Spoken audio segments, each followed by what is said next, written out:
Dua individu yang sedang dalam siasatan pihak berkuasa, Zamri Vinod dan Tamim Dahri, dilaporkan berada di selatan Thailand setelah meninggalkan Malaysia baru-baru ini.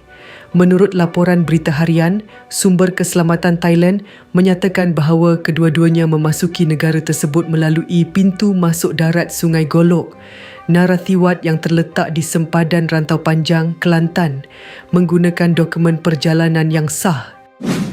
Laporan awal menunjukkan bahawa kedua-dua individu tersebut masih berada di wilayah selatan Thailand, ujar sumber keselamatan tersebut ketika dihubungi oleh bernama.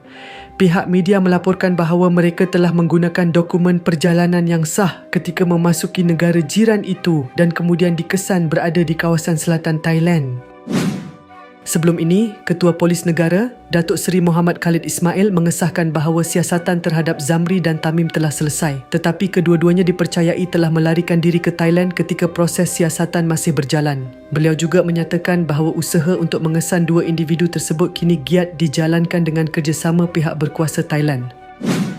Siasatan terhadap Zamri dimulakan selepas kenyataannya pada perhimpunan di Ibu Negara pada 7 Februari lalu yang kemudiannya dirujuk ke Pejabat Peguam Negara.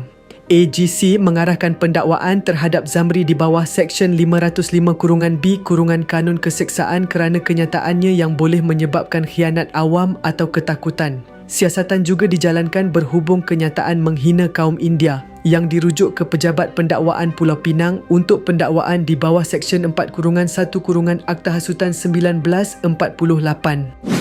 Bagi kes Tamim, siasatan mengenai perbuatan merosakkan sulam di tapak kuil di Langkawi, Kedah telah dirujuk ke Pejabat Pendakwaan Kedah untuk tindakan pendakwaan di bawah Seksyen 295 Kanun Keseksaan.